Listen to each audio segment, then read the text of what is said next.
Here we have the Game Boy released in 1989, and likely what most people think of when it comes to early handheld consoles. But go back in time a decade to 1979 and you get the Microvision, regarded as the first handheld console to really pioneer interchangeable games. Again, 10 whole years before the Game Boy was released. It's understandably pretty huge considering the time it was released. You know, ergonomics and form factor and all that weren't as important back then about just being able to do some gaming on the go, and it includes the game Blockbuster. You didn't have like a knob down here for games that use it, as well as some buttons here, but there's a few things we need to look at which are really fascinating about this in particular. The battery goes in the back, and have you ever seen a portable console before that runs on a 9-volt battery? And it looks like there might be one missing, but this is actually just a compartment where you can put a spare one, because how many times back in the day did we all have our Game Boys and run out of battery power during that long road trip? You know, having a compartment to put a spare one is actually kind of neat, but yeah, a 9-volt battery, you don't see that often with portable consoles, as well as the game itself. The way it works is that this kind of beige part is the entire game cartridge, and you grab these two kind of notches down here, squeeze them in, and you can just lift this whole thing up.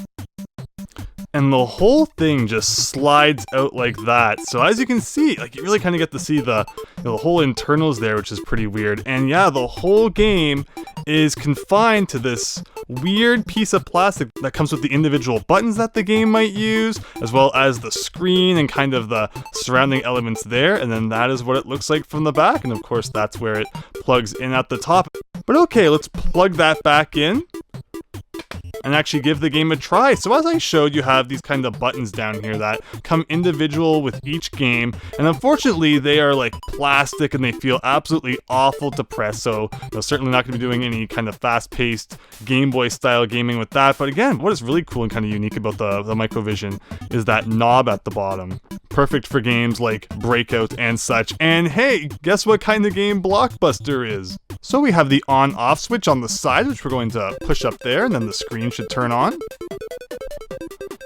And as you can see, it's just like very basic LCD screen with kind of massive pixels. It's basically the Game Boy if, you know, the pixels were like the size of your thumb. And then it usually starts up with a kind of setting screen where, like, here we can push balls to change how many balls we get to start the game.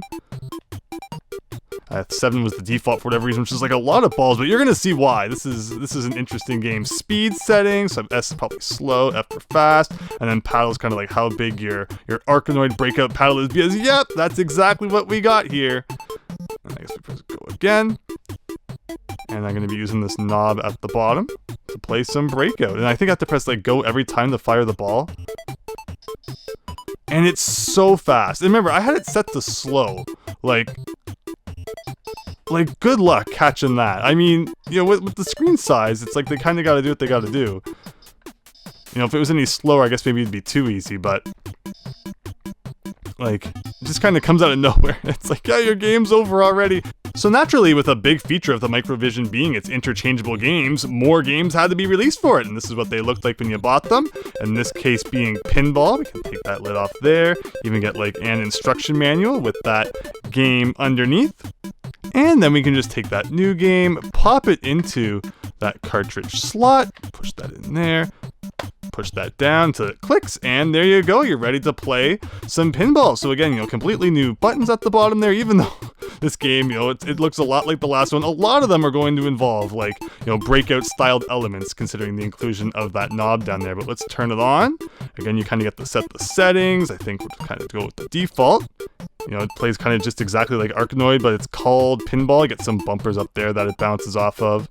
But yeah, that's kind of what it's like to play the Microvision. A lot of games with kind of similar elements, because there's only so much you could do variation-wise back in the day, but it is just cool that this existed. If you were looking for something to play during a road trip back in like 1981, you know, there were options that you had. And there's even like a Star Trek game, like actually a licensed game on the Microvision. Can you believe it? You can't have a game console without a baseball game. You got bowling on there. And I mean, Connect 4 of all things is probably one game that like kind of makes the most sense. They probably tried to convert more board games and such, because I can imagine it works pretty well for that sort of thing.